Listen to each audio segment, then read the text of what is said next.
So hello everybody.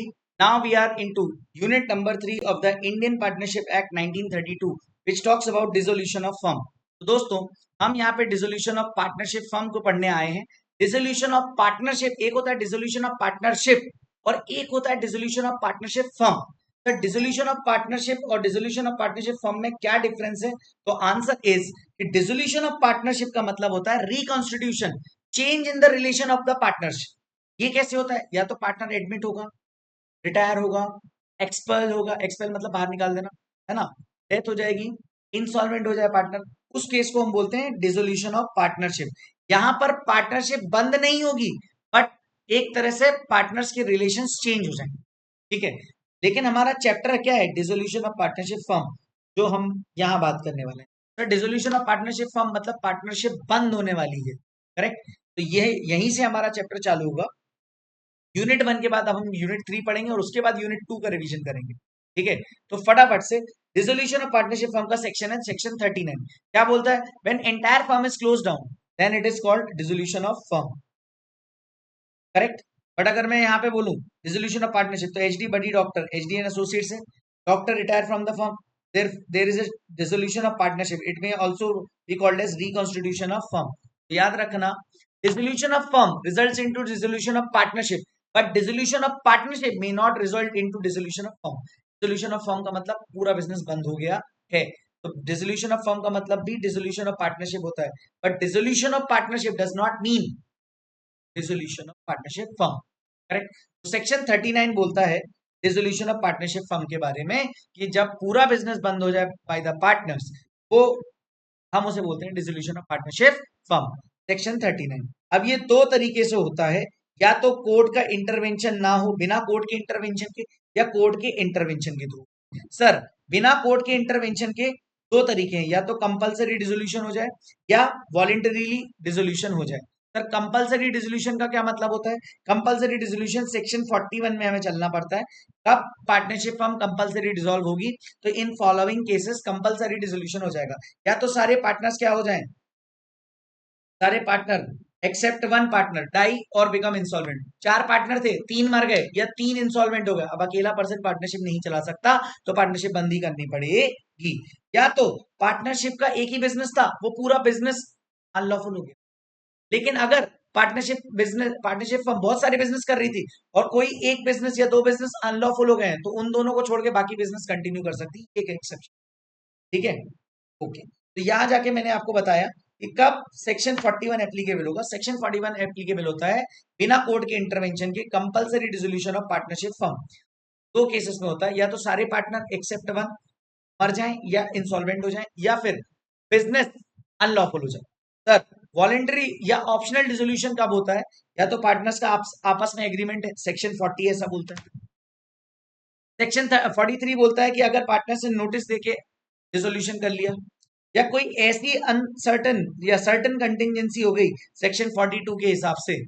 Certain contingency, uncertain नहीं, certain जो होना ही था.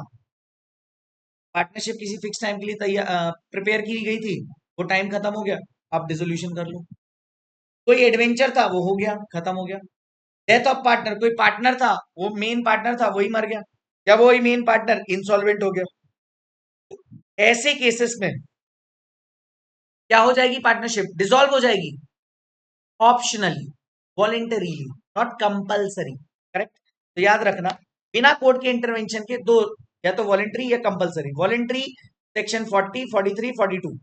40 क्या बोलता है? एग्रीमेंट के थ्रू. 43 बोलता है नोटिस के थ्रू. और 42 बोलता है हैपनिंग ऑफ सर्टेन कंटिजेंसी.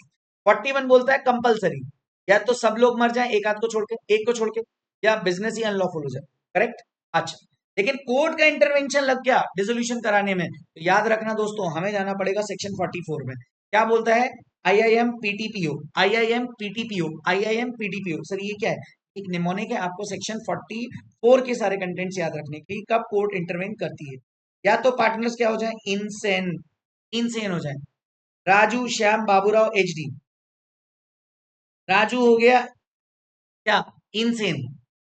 कोई पार्टनर इनसेन हो गया और उसके लीगल रिप्रेजेंटेटिव कोर्ट में चले गए, कोर्ट में चले गए और कोर्ट ने आदेश दे दिया पार्टनरशिप.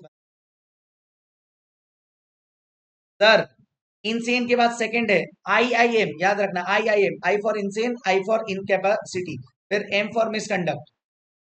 इनकैपेसिटी, कोई पार्टनर इनकॉम्पिटेंट टू कॉन्ट्रैक्ट हो गया, इनकॉम्पिटेंट टू कॉन्ट्रैक्ट। सुनो, HD बड़ी डॉक्टर, डॉक्टर एक्टिव पार्टनर थी और कोमा में चली गई।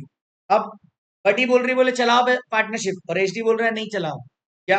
HD बोल रहा है चलाओ और बड़ी बोल रही नहीं चलाओ। कहना किसी एक की इनकैपेसिटी होने के कारण आपस में डिस्प्यूट हुए, कोर्ट में गए, कोर्ट बोलेगा भैया बंद करो, इनकी बनी नहीं रही। यहाँ भी कोर्ट में गए, बोलेगा बंद करो।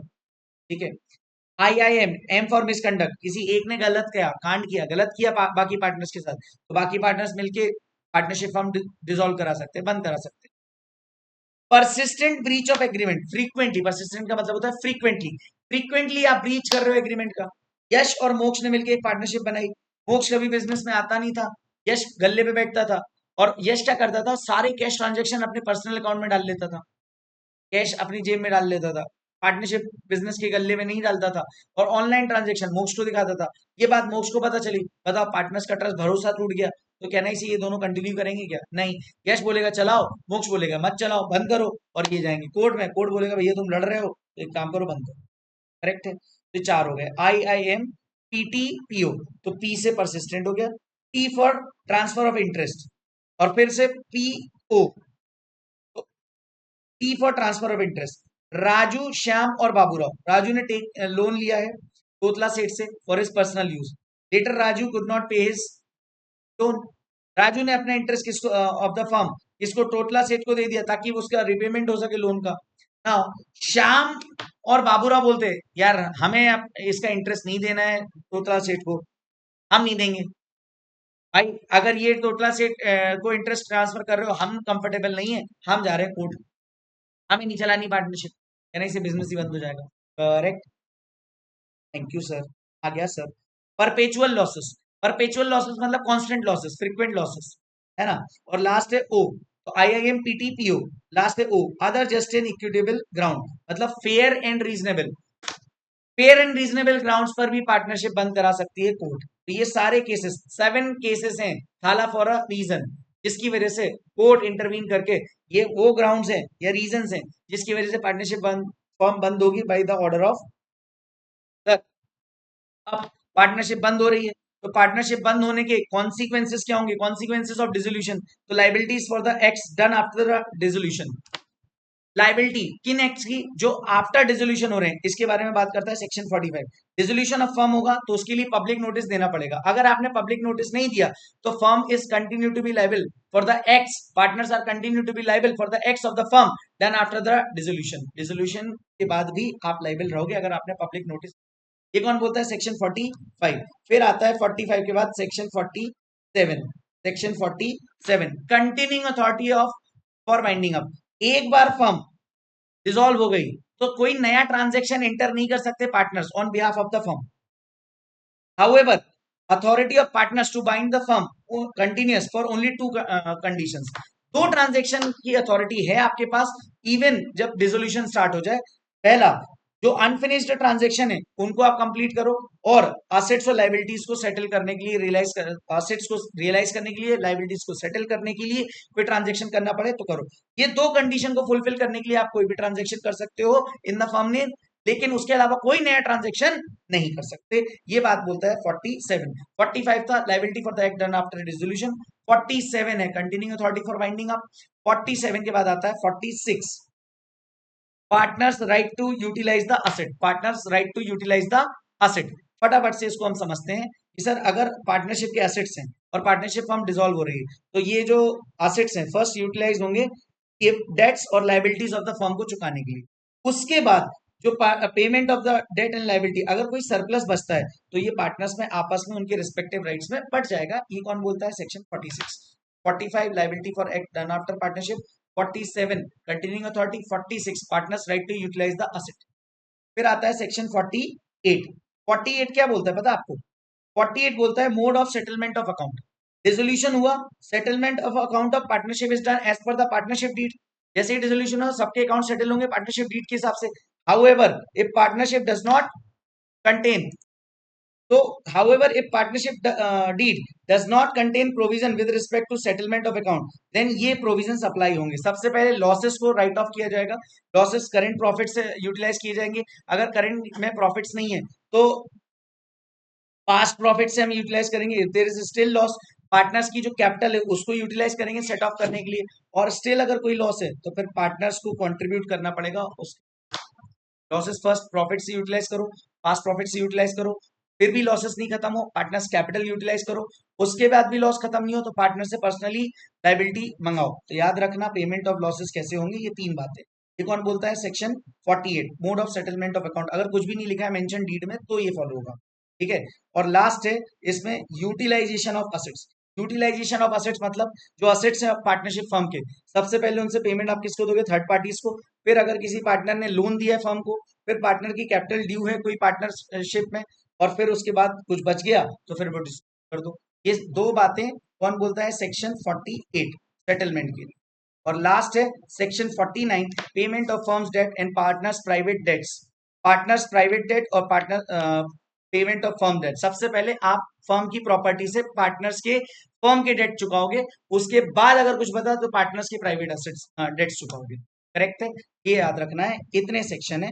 39 dissolution of partnership firm, 41 compulsory dissolution, 40 voluntary dissolution by agreement, 43 voluntary dissolution notice, 42 contingency, 44 court intervention IIM PTPO, और 45 liability of acts done after dissolution, 47 continuing authority, 46 partners registration to right to utilize the asset, 48 mode of settlement, और 49 है payment from firm debt and partners private asset। That's it from my side, bye bye, take care. अब अगली बार हम revision करेंगे unit number 2 का।